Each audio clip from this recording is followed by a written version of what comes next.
تم نے سب کا وقت نہیں، یہ جو بھائی. فتق والا معاملہ جو آپ اہل تشیع و حضرات جو بہت اس پہ کرتے ہیں نا اعتراضات، تو یہ اہل سنت یہ بھی کہتے ہیں نا، وہ کہتے ہیں ہمیں اس بات کا جواب دو، ہم عقلی اعتراض کریں. ہم تو مانتے ہی نہیں نا، اہل سنت کے جو علماء ہیں وہ تو کہتے ہیں ہم تو اس چیز کو تسلیم ہی نہیں کرتے. اس پہ تو اہل سنت کے جو اشرف آصف جلالی صاحب ہیں انہوں نے تو پوری سنی کانفرنس کی ہے پورے پاکستان لیول پہ.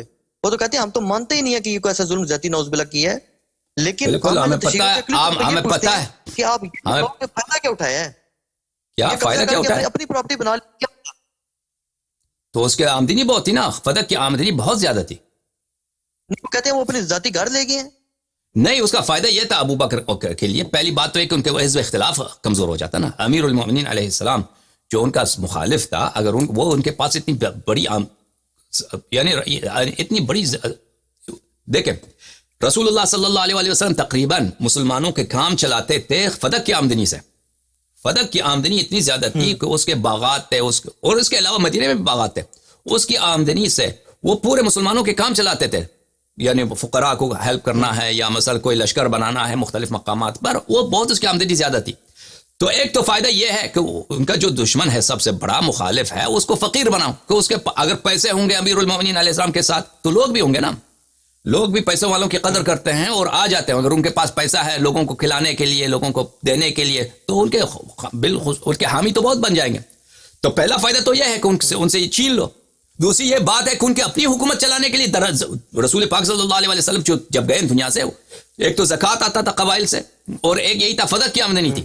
اور ان کے مدینے میں جو باغات تھے نا، زکوٰۃ کی تو بہت ساری وہ درآمد کٹ گئی ابو بکر سے. لوگوں نے کہا کہ ہم نہیں دیں گے آپ کو. آپ کون ہیں؟ آپ کو زکوٰۃ دیتے ہیں، رسول کو دیتے تھے صلی اللہ علیہ وسلم، آپ کون ہیں؟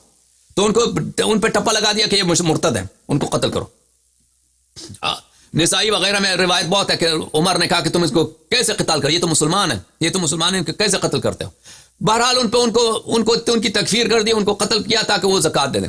تو دوسری طرف حکومت کی جو درآمد تھی وہ اسی سے تھی، فتق سے تھی بھائی، خزانہ پورا کرنے کے لیے. اسی لیے تو ابو بکر نے کہا کہ رسول اللہ صلی اللہ علیہ وسلم کے صدقہ جو مال ہے، میں اس کی درآمد کو چینج نہیں کرتا. جس طرح وہ کرتے تھے میں اسی طرح کروں گا. میں صرف آپ کا خرچہ دوں گا، فتق سے آپ کا خرچہ، اہل بیت کا خرچہ دوں گا. باقی جو بھی رسول اللہ صلی اللہ علیہ وسلم خرچہ کرتے تھے اسی طرح میں کروں گا. یعنی میں مسلمانوں کے امور چلاؤں گا اس سے.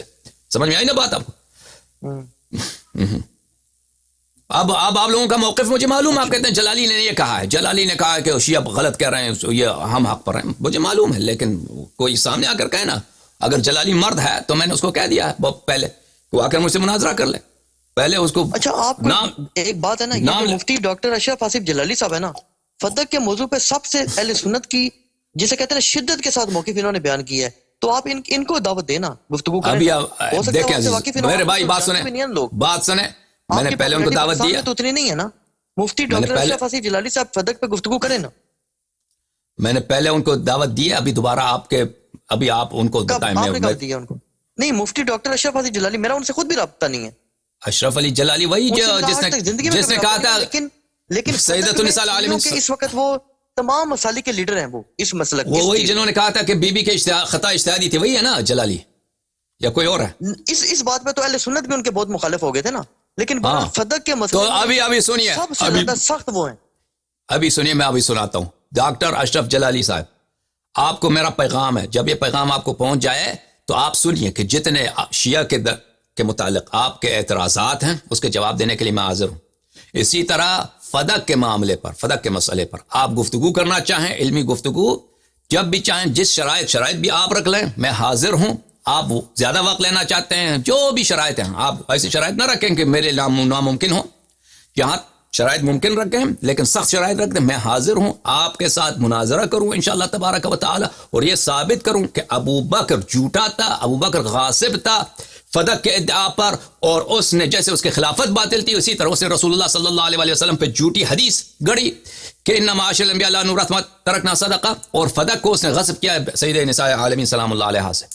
یہ ہم ثابت کریں گے انشاءاللہ تبارک و تعالی. اور یہ کہنا کہ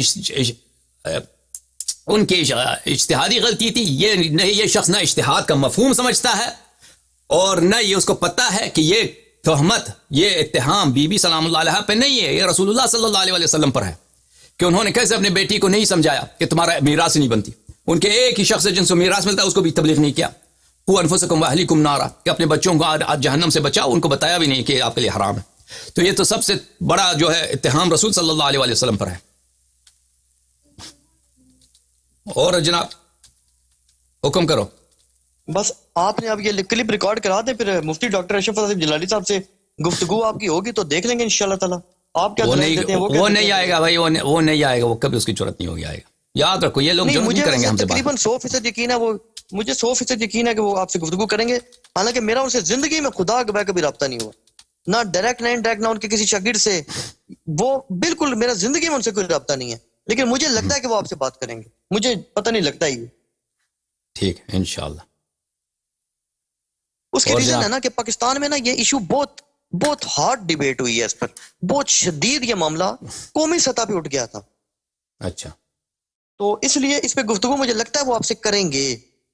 مجھے لگتا ہے، ہو سکتا ہے میری بات غلط ثابت ہو، یہ تو اللہ ہی غیب جانتا ہے. لیکن آپ نے یہ کلپ بنا دیں، اس میں آپ بے شک ان کو دعوت آپ نے دیا تو اس کو ویڈیو کلپ بھی ریکارڈ کرا دینا علیحدہ سے، کیونکہ ظاہر 4-5 گھنٹے کی ویڈیو تو کوئی نہیں دیکھتا. تو آپ اس کو علیحدہ سے ایک چھوٹا سا کلپ بھی بنا دیں، ان تک پہنچے. اور ہمارے دوست بنائیں گے، ہمارے دوست بنائیں گے انشاءاللہ تبارک و تعالی. بہت مہربانی آپ کی علی بھائی، یا علی مدد. خدا حافظ. اللہ حافظ سر، جزاک اللہ حافظ. اللہ حافظ. خدا حافظ. خدا حافظ. Thank you.